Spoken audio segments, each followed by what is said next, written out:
여러분 안녕하십니까? 북한 탐사의 이윤걸입니다. 오늘은 좀 진짜 재미있고 판타지간 사실을 좀 말씀드리고 싶은데요.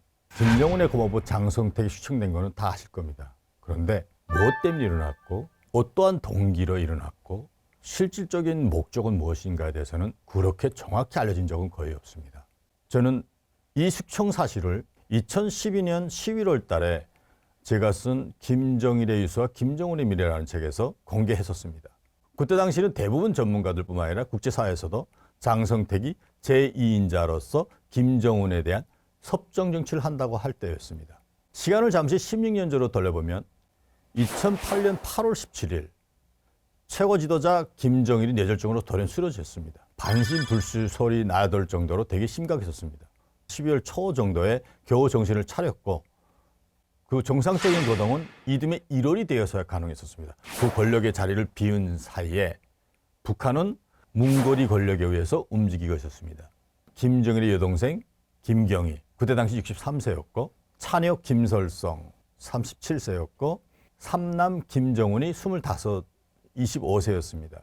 세 번째 부인 김옥 46세입니다. 김정일에게는 매부자 장성택이 63세였습니다.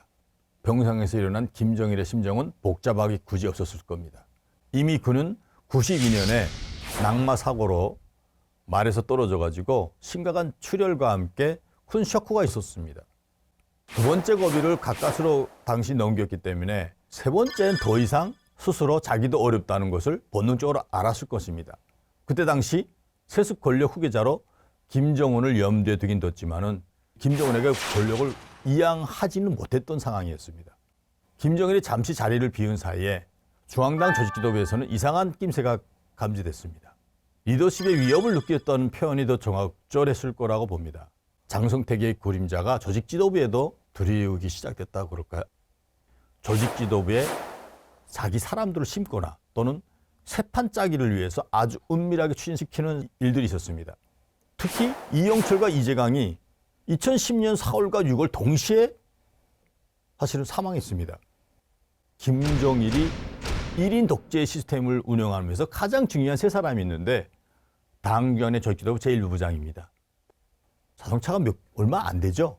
그런데 자동차 사고로 죽는다는 것은 북한 내부에서는 거의 대부분 누군가에 의해서 제거됐다고 할 정도로 이미 정평이 나 있습니다. 바로 1부부장 2명이 장성택에 의해서 사실은 사망했습니다.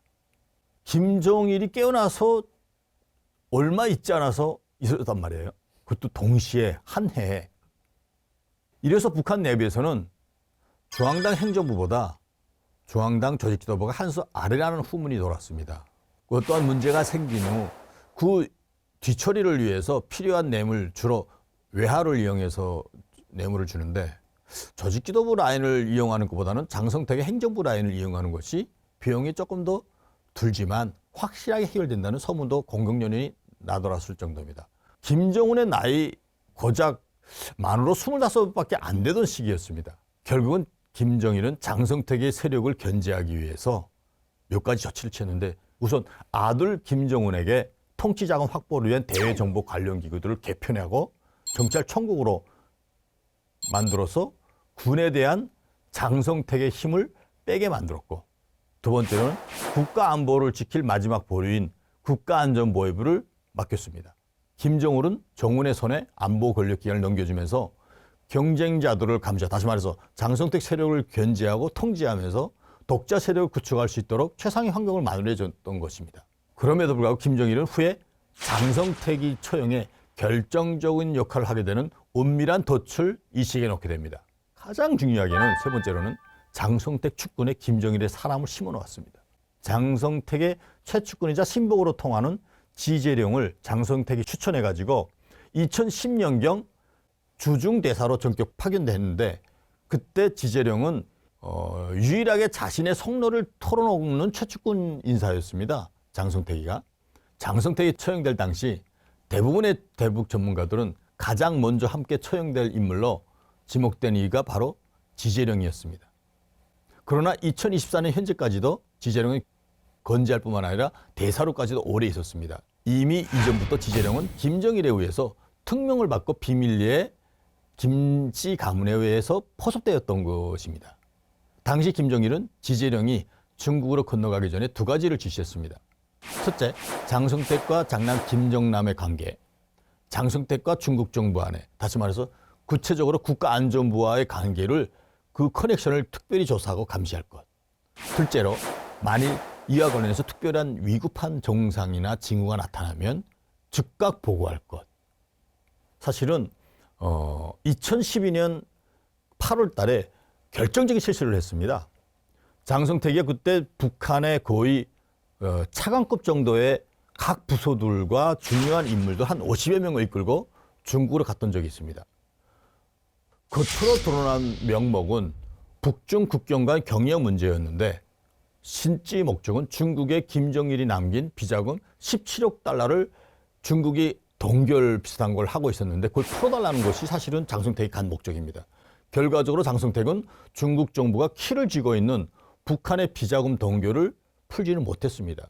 이때 중국은 오히려 거꾸로 장성택에게 무서운 제안을 하나 했습니다. 우리는 북한이 중국의 모델을 따라서 개혁개방하길 바란다. 여기에 당신이 나서서 힘을 쏟아라. 이는 곧 실제적으로는 김씨 가문의 세습 권력의 종식이자 장성택의 실권 장악을 뜻하는 것입니다. 장성택의 야심과 중국의 계산이 잘 맞아떨어졌던 것입니다. 특히 장성택은 김정은에 대한 중국 정부의 우려에 대해서 만일의 경우 김정남을 운운했습니다. 중국 정부에서 김정은이 저렇게 가도록 놔두겠냐 했을 때 장성택은 이런 말을 했습니다. 김정남이 있지 않냐. 장성택에게는 엄청난 독배였던 겁니다. 김정일이 죽기 전에 미리 쳐놓은 덫이 이때부터 결정적으로 작동하기 시작한 것입니다. 장성택이 최측근이었던 지제령 주중대사가 이러한 중국의 제안과 장성택의 심산을 정운과 설성에게 은밀히 보고했던 것입니다. 1912년 말부터 13년 초 사이의 일입니다. 지제령이 직접 김정은과 김선성을 만나기 위해서 북한으로 임시 귀국했던 것이 저의 라인을 통해서 확인됐습니다. 물론 장성택은 이때만 해도 지제령이가 김정일이 심어놓은 덫이라는 것을 꿈에도 생각하지 못했습니다.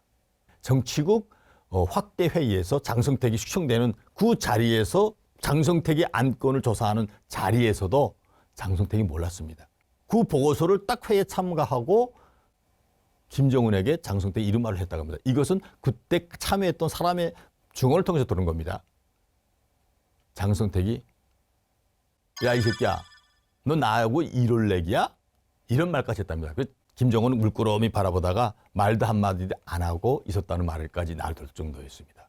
장성택에 대한 숙청 작업이 얼마나 비밀리에 진행됐다는 것을 알 수 있는 대목인 겁니다. 어차피 중국 내 비자금도 장성택을 통해서 풀 수 없는 문제가 이미 확인됐고 이제는 장성택은 더 이상 봐줄 수 없다. 제거해야 할 이유가 확실해졌던 것입니다. 아니면 김씨 가문의 독재가 위험했던 것입니다. 이 시기 장성택은 한 가지 크나큰 실수를 또 저지르게 되는데 2013년 1월 달에 부인이죠.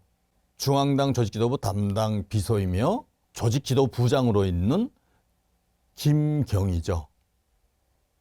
그런데 2013년 4월 당시 몸무게가 30kg까지 급격히 저하됐죠. 그다음에 시력도 아주 떨어졌고 신경성 방광염, 당뇨 합병증, 오심실 동맥경화 악화, 심전도 이상 등 총체적인 문제로 병상에 누워 있었던 것입니다. 그런데 이 시기 장성택은 단 한 번도 김경희가 그렇게 아파한다는 걸 알았음에도 불구하고 김경희를 병문안하지 않았던 것입니다. 되레 그는 이 엄중한 시기 부적절한 관계를 맺으면서 활락을 즐기고 있다는 것이 김경희한테 보고됐습니다. 그 전까지는 장성택이 정치적으로 숙청하는 것까지는 사실은 막았던 사람이 바로 김경희였습니다. 그 김경희가 돌아섰다? 사실은 장성택이 숙청의 가장 핵심적인 요인이었던 것입니다. 장성택이 실수한 게 한 가지 사실이 있는데 장성택이 숙청의 동기입니다. 2012년 5월에 당석실 1실에 한 여자 요원이 강원도 원산의 김정은 전용 특각에 특별 휴가를 가게 됐었습니다. 김정은이 이제 금방 최고 지도자가 됐으니까 김일성, 김정일이 지난 시기에 어떤 일을 했는지 잘 모르잖아요. 그러니까 어디에 현지 시찰 나가기 전에 각 분야의 담당자들이 와서 김정은한테 특별 공부를 시킵니다. 근데 그중에 한 사람이 너무나 수고했다는 걸로 해서 김정은이가 특각에 가서 좀 쉬어라 하고 특별 휴가를 줬던 적이 있습니다. 그런데 당석에서 신분증을 가지고 들어가지 못한 겁니다. 심지어 그걸 지키는 사람들이 일본 농장한테 물어봐야 되지 않냐. 그런 얘기를 하는 거를 당석실 요원이 직접 들었습니다. 아니, 김정은을 보좌하는 쉽게 말하면 비서나 같은 건데 그 사람이 못 들어가게 된다? 근데 일본 동지 허가를 받아야 된다? 바로 이것을 듣고 그 서기실 요원이 김정은한테 직보했습니다. 또 하나의 중대한 보고가 있었는데 인민군 3군단의 정치부 간부 중에 최영의 친복이 있었는데 장성택이 바로 가깝게 지내면서 제3군단을 통해서 유사시에 쿠데타를 일으킬 때 중요한 일을 하고 있다는 것을 김정은한테 보고했던 것입니다. 김정은과 김경희, 김설성에게는 장성택 숙청을 더는 미루어질 수 없는 결정적 동기부여로 작용했다고 저는 보고 있습니다. 장성택 숙청은 장숙일 부부장으로부터 사실 시작됐는데 장성택의 비자금을 다 장숙일만이 이제 관리했는데 장행정 부부장을 하면서 숙리무역총회사 총사장까지 했습니다. 숙리무역총회사가 그때 당시 중국에 진 빚만 3,800만 불이 넘었습니다. 중국 쪽에서는 자주 빚을 갚으라는 독촉이 있었고 그럼에도 불구하고 장성택을 보고 언젠가는 갚겠지 하였는데 장숙일 부부장의 운전기사가 100만 달러를 횡령한 것이 국가안전보위부 라인에서 확인된 것입니다. 그래서 조사하다 보니까 장성택이 숙청될 수밖에 없는 객관적인 증거가 된 것입니다. 결과적으로 장성택이는 사실은 이러한 세 가지 사건 때문에 다시 말해서 가장 중요하게는 김정남이를 김정은과 대체할 수 있다는 생각을 가졌던 것 자체가 모든 것이 연관적으로 장성택의 결국은 숙청되게 된 결정적 동기가 됐던 것입니다. 다음에는 조금 더 구체적인 재미있는 사실 가지고 돌아오겠습니다. 감사합니다.